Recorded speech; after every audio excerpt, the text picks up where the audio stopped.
Hello and welcome to the Sideboard here at the Star City Games Players Championship, brought to you by Ultimate Garden Carnox Chairs.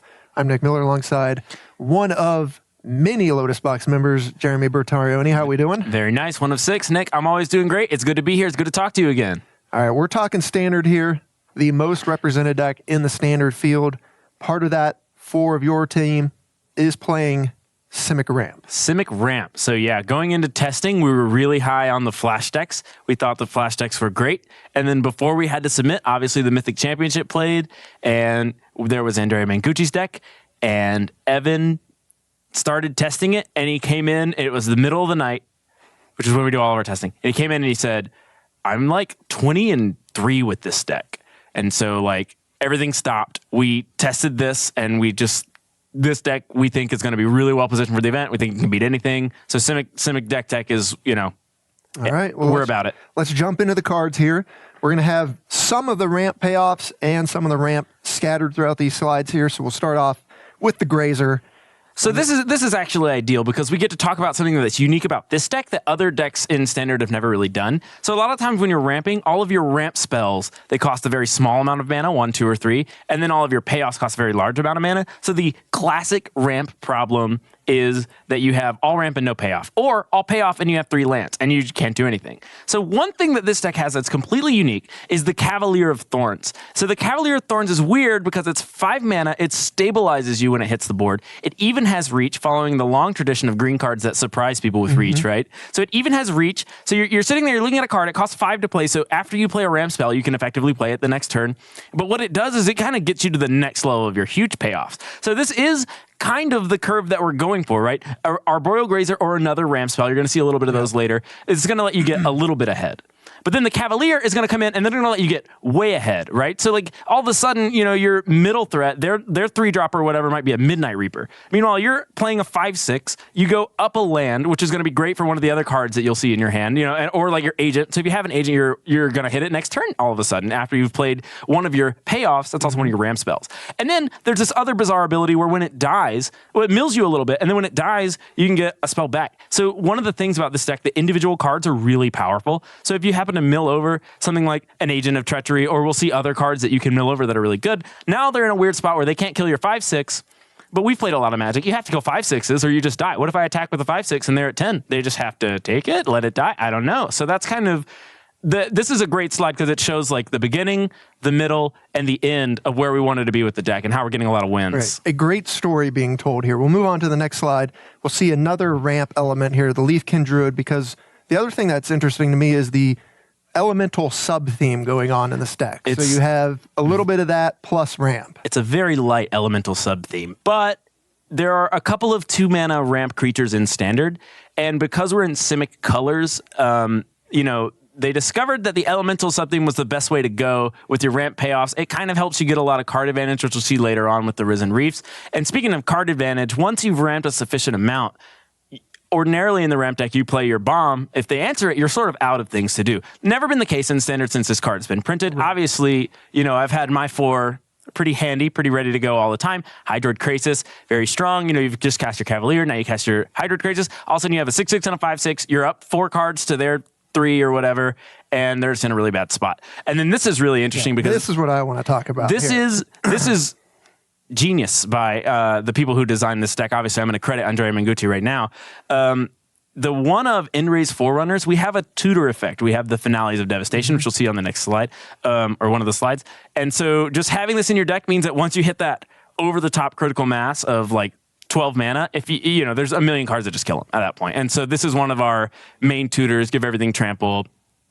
And the reason it's a one of is that we can just like, find it out of our deck. So this is like the end of the game, and that's, it's appropriately named. It's the end raise. You can look at your opponent and you say, okay, we're in the end raise now. And they go, what? And you get the pig and oink, oink, take it home. Next page here, as we mentioned, Finale right there to go get it. Yep. But then the Risen Reef along with your Cavalier and your Leafkin Druid. That's right. Nissa, ramp strategies have just been Nissa, Hydroid Krasis for a long time now. This is no different. So Nissa is one of the best cards in Standard, and one of the things that it does is it threatens to, once you, first of all, it's a Planeswalker that's going to make a 3/3 every turn. That's not nothing. And the other thing is that it threatens to, just on the board, if I untap, oh my gosh, I have 12 mana, which is conveniently enough to make X equal 10 for the finale. It's enough for the Hydroid Crisis to draw you into more stuff. So I don't have to explain, to you guys and to Nick, obviously, why Nissa is a broken card. We're playing it. It's the best Nissa deck. It's probably why this is the best deck. And then the Risen Reef is sort of like caps off our light elemental theme to where, so you don't run out of stuff to do, really, if you have a Risen Reef. If you have 2 Risen Reefs, then you're just playing this, like, bizarre mini game of EDH while your opponent's trying to, like, wrestle standard together. Yeah. They're just like, okay, I'm going to play 1 card a turn, and you're just like, I have Mind Over Matter in play, I think. You just don't really, it doesn't really, you're doing, make sense. You're doing a whole level of another thing. Exactly. So the Risen Reef kind of allows us to I always say it allows us to play Commander a little bit while everyone else is playing Standard. All right, next page here. We have the other ramp spell, Growth Spiral. We see this in the other Simic deck. Even more powerful, arguably, in this deck. And then your other huge ramp payoff, or, not ramp payoff, but Quasi-Duplicate lets you make more of your good ramp payoff. So one of the things that's really unique about Quasi-Duplicate, when I was talking about milling myself with the Cavalier of Thorns, a lot of times your Cavalier of Thorns is going to hit a Quasi-Duplicate, which is going to allow you to either make another Cavalier of Thorns, or if you want to go ham, get a Risen Reef, then all of a sudden you have 2 Risen Reefs if you already have one. There's also sort of this like end game where we have a lot of mana, not a finale, but an in-raise Forerunners, and like 1 isn't enough. So if you have one of these in your graveyard, just like in-raise, also I'll make another one, attack you, and then you're getting the +4 or whatever. So this was a pretty nice inclusion just because we have the capacity to mill ourselves for a lot. And so getting that free jump start on this card is going to be way different than, other cards would be in that spot. So it seemed a little like, like a cheesy rare or whatever, but Quasi-Duplicate has been really good in testing. Really excited about it. Yeah, it looks out of place on the surface, but then once you dive into the deck, it actually makes a ton of sense. Once you're playing it, you'll flip over a Quasi-Duplicate and you'll be like, oh, wow, this game's really over. A lot more than I thought. And also with the Agent of Treachery, if you have an agent in play, you untap a Quasi-Duplicate, you can copy the agent and then copy it again. And people are like, okay, so who cares? But there's this line of text that nobody knows about on the Agent of Treachery, which is if you have 3 of another person's permanents, all of a sudden you're drawing 1,000,000 cards. And people are just like, what? Except I have 3 of them. So I'm going to draw 3 cards in my instep 3 times, which is 9 cards. So that will find your pig. If you've been having trouble finding the pig, you've been having trouble to find the finale, just make a bunch of Agent of Treacheries. You'll be fine. You're in pretty good shape once you're at that stage of the game. I would say. We'll run through the lands here. We have Breeding Pool, obviously. We're playing that. But I want to pinpoint a couple of these because double Garenbrig, double Castle Garenbrig, and Castle Vantress here, both doing different things, but powerful in this deck. Talk about each of them. Yeah, this is mostly credit to the original makers of the deck because they had this. Castle Garenbrig lets you cheat on a mana in the middle stages in order to get bigger Hydroid Crasises. It's not going to let you get the Cavalier out any earlier because it costs 5 to activate all that anyway, but mostly the Crasises and the Agents and the end-raise Forerunners become a little cheaper with the Castles. So that makes it worth because we're playing 10 basic forests, so it's a very low cost.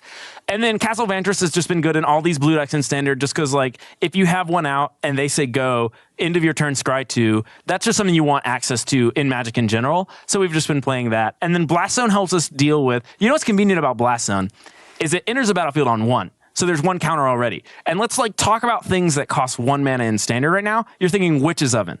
You're thinking all these bizarre little knights that you don't have to think. Obviously, we don't have to worry too much about knights in this tournament, but in testing, it was really good. There's a Knight of Ebon Legion. There's the Javier Dominguez card, Fervent Champion. There's, Gutter Bones and a Witch's Oven. What are we going to do? And we just say, I actually have a Blast Zone. So Blast Zone's been interesting. I kind of hated it when it first got printed because I was playing Death Shadow in Modern at the time. And the first time you pass a turn and you have a bunch of counter spells up and your Eldrazi opponent's like, Blast Zone, go. You're just like, what? So this card has been like that the whole time, and we're still experiencing, oh wow, Blast Zone, that's really cool. So this is a bomb card to hit off of your Cavaliers, and it's just a good card to have in your deck, especially if you're having so many lands. It's just a land that can be a removal spell. All right, we'll keep on going here. We have Temples, obviously, basics, and we're going to get into the sideboard.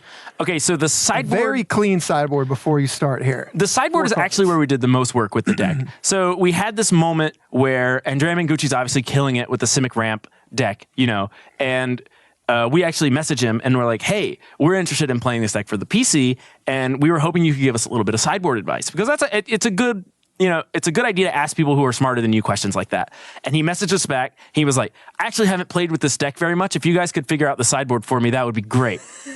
And so I was like, okay. And Evan, obviously, he hears that. Evan Whitehouse is a member of Team Lotus Box. He goes, this is a job for the Lotus Box house. And by the end of like 3 hours, he had handed Andrea Mangucci a robust sideboard guide for all the matchups he was expected to play in the tournament, which obviously I thought was really cool, being a part of that, helping with that and being in that house. I was like, wow, this Magic has this sort of like intersectionality where we're all helping each other. That was really great. So the Lotus Box got to do a lot of work here with the sideboard. So we'll just there's only 4 cards in the sideboard, so we can talk about each one. The Aether Gust is, it's philosophically what happens a lot in sideboarded games, and Collins Mullen taught me this essentially. In every sideboard game, what usually happens is things slow down because your opponents have brought in things to answer you.